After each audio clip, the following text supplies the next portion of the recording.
Lumakas ang aking mga tuhod at nakakalakad na ako ng malayo. Malaki ang naging tulong sa akin ng Glucostrol.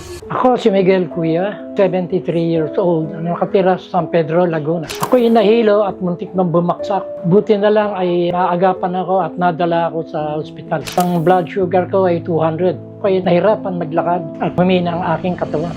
After na uminom ako ng Glucostrol, bumaba ang aking blood sugar. Ngayon ay 121 na lang.